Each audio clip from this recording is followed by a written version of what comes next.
Hi, my name is Gurmeet Manku. In this video, I'm going to share interesting information about whole grains and proteins. So in the previous video, I shared with you the AICR Foods That Fight Cancer infographic. AICR is American Institute of Cancer Research. And I saw one picture of whole grains, 2 pictures of beans, 2 of nuts and seeds, 2 beverages, and a whopping 19 pictures of fruits and vegetables. And I didn't see herbs and spices and mushrooms because they are also cancer protective, but maybe they'll emerge in a few more years. I don't see pictures of animal foods, no meat, fish, eggs, or dairy, or milk products. There is no macronutrient extracts, there are no oils, no sugars, there are no processed foods.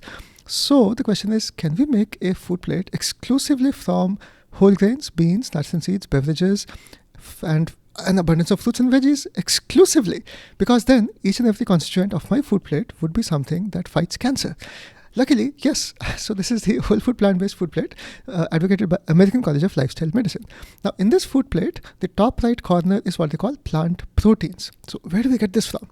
Notice that all the other things that they mention, like fruits and vegetables and whole grains, are real foods that we can, sense with our actual 5 senses. Like we can touch it, we can smell it, we can taste it.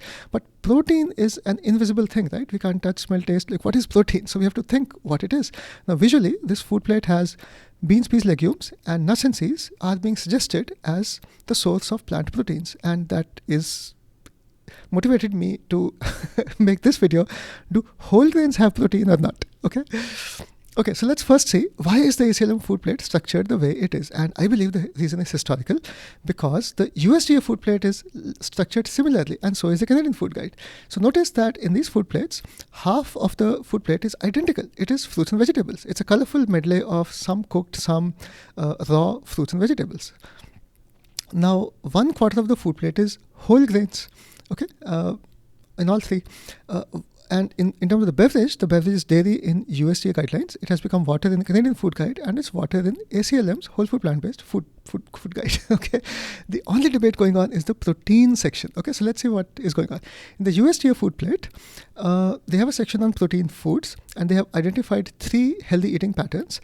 One of them is what they call healthy vegetarian pattern. If we adopt this pattern, and they let us do that, they're not saying this is the best or this is the worst, or they're saying it's an option. So in case we choose the healthy vegetarian option, then the proteins can be derived from plants only. They can come from soy products, beans, peas, lentils, nuts, seeds, and whole grains. So in this section, it's intriguing. Why are whole grains being mentioned in the protein food section, right? And that's why I'm making this video. And for dairy, by the way, they say we can have a fortified soy version.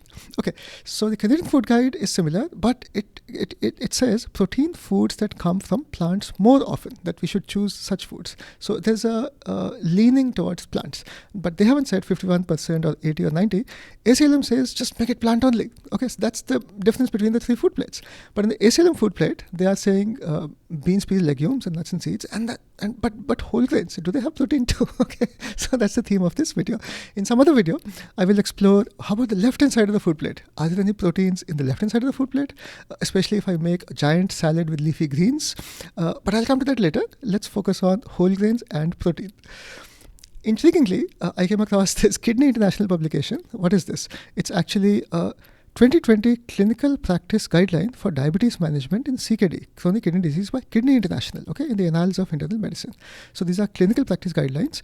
And what do they say? They say patients with diabetes and CKD is chronic kidney disease, should consume a diet high in vegetables, fruits, whole grains, fiber, legume, plant-based proteins, unsaturated fats, and nuts. What are they saying? So my interpretation is they're saying ACLM food plate. That's my understanding. That's exactly what ACLM is also saying, right? And it's individualized because we might need tweaks based upon the nature of the condition, medical condition. But interestingly, I saw these 2 pictures in their publication, and under plant proteins, they list whole grains also, and breads. So it's intriguing, right? Do we have protein in whole grains? So on the left-hand side is a nice picture. I'll come to this later. But let's start studying this subject from Indian food plate perspective. And I came across these a month ago. So this is from a Govt of India publication. I think they talked to 100,000 people all over India for this survey. It's a nutrition survey, and they have a lot of data, hundreds and hundreds of pages of tables. So I started plotting some of these charts. Now these are different states, and this is calorie composition from different food groups going on here, right, as per Govt of India survey. Now I ordered the states by, you can say, percentage of population below poverty line, and I picked it up from Wikipedia. So some states have a large number of people below poverty line, and some states have very few. But the food plates are all different, and yet something is common to all of them. Let me come to that part in a moment. So the bottom part of this complicated picture is cereals and roots and tubers. Most of it is actually cereals. I should have split it explicitly into cereals and separated out roots and tubers. But these are all starch-rich food sources. Their intake goes down. Okay, the top part is very, very different. Yet, let's look at the protein percentage. Okay, same data, but let's look at the protein percentage and the fat and the carbohydrate percentage. Amazingly, the protein percentage is relatively stable. It's in that very narrow range of 10, 11, 12%. But the other two show a lot of variation. Okay, I wanted to highlight this aspect, and we can also look at it in a slightly different way. Interestingly, the same Govt of India survey also has income buckets. So we can study people in the lowest income bucket, people in the highest income bucket, and you can see total calories, and these are rural and urban. It almost doubled. Like this is approximately 1600 calories daily. It has become almost 3,300 calories daily as you go from the lowest income bucket to the highest income bucket. We can also plot protein as we got richer. That also approximately doubles.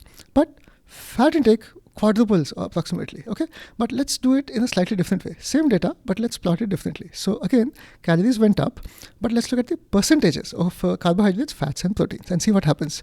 So the amazing thing is, as we got richer, our food plates change. But protein percentage is relatively stable at around 11%, but there is a drift in very clear drift in fat percentage. It drifts upwards. Okay, so on the top is rural, at the bottom is urban. And if you kind of compare, the lowest income group in urban, in rural areas with the highest income group in urban, you can see a big difference. Okay, so this is approximately 77, 12, 11. It became 61, 28, 11. The 11 is kind of constant. It's like a magic number of sorts, and the other two are changing. Okay, now interestingly, I have come to understand that this ratio is approximately 80-10-10. That's easier to remember, right? 80-10-10. So that was approximately the ratio in which foods were consumed by many, many different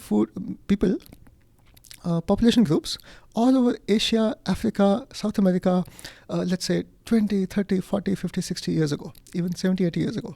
Okay, and on the whole, everybody is changing and there's a drift, but even today, some people are close to that 80-10-10 system here. Okay, so I'm very curious if I can get access to data from, let's say, 50 years ago in India or 60 years ago. I'm very curious about their actual food plate composition and these ratios, and I would like to analyze these food plates somehow. But I'm just showing you that the protein percentage remained the same. Now comes the final part. Okay, so this is, okay, we got protein, but where did the protein come from? So this is protein sources and again, it's from the Govt of India. They also have the same data. So now we can see income buckets in rural areas. These are protein sources. So these are 3-4 of them, right? So a lot of protein actually comes from cereal. Okay, cereal is whole grains. Look at the percentage. Almost 70% protein in the lowest income bucket in rural areas is cereals. And even in the highest, in rural areas, it's almost 40% is coming from cereals. Okay, it's a major source of protein. Okay. Okay, now as we got richer, the milk intake went up, milk and dairy, meat, fish, eggs also went up. Pulses remained relatively stable. Pulses are basically beans, peas, legumes, or some people call them beans, peas, lentils. And you can see similar trends in urban areas also. Okay, but still, this big brown, bars are cereal, which is whole grains, and the same publication has a lot of data about individual states also. So I picked one state, Punjab, because it's one of the rich you can say, the how do I say this? Very few people are below poverty line in Punjab. And you can see it's different, but still we see a lot of brown bars, right? Those are cereals. Okay. So out of curiosity, I said, okay, what is there in Indian cereals? Are they like protein rich? Do they have enough protein? So luckily, same publication has a table like this, and we can start estimating. Okay, I understand there are lots of varieties of rice, but whatever table they have, rice 9% protein, wheat 14%, and jowar, bajra, maize, barley is in the same range, 12, 13, 14%. Okay, so now I can start understanding. Wow, so if I eat an extra roti, or if I eat an extra injera, that's an Ethiopian thing, then these cereals seem to have 11-ish% protein. Okay, so that's why we might want to revisit this food plate and see that protein comes from whole grains also. Okay, that's the point of the video. And now we can see why whole grains are mentioned here in Kidney International publication, that whole grains are also a source of protein. Now let's come back to this food plate. In this one, instead of showing a plate, they have also shown an injera based plate. They have also shown a tortilla based plate. So injera is from Ethiopia, for example. It's made of teff, and tortillas are made of corn from countries like Mexico. Some countries serve food on banana leaves, but we can't really eat the banana leaf. We can't really eat the plate, but we can eat the whole injera and we can eat the whole tortilla. So if we were to retain this stuff but serve it in an injera, then do I have to think extra that, oh, I need protein from somewhere else because I ate extra whole grains? For example, if I went to this meal, this was actually a get-together in Apex, North Carolina. There's some place called Vegan Community Kitchen. The owners are Ethiopian. So we had a whole food plant-based, SOS-free meal one day. It was a community event. Okay, so let's see. Teff also has 11 to 12% protein, for example. So this is an actual food plate from the same Ethiopian meal. So I decided to munch on some of these injeras. Right. So if I'm doing that, then in my mind I know that proteins are coming not only from the lentil part and some nuts and seeds they might have used, but also from the injera and also from the leafy greens. I'll talk about leafy greens some other time. But the theme of this video was, do we get protein from whole grains or not? Okay, I thought you found it intriguing and interesting. I'm collecting interesting pieces of information at Thankful to Plants. And in case you like this video, please like and subscribe and share it with others. Thank you so much.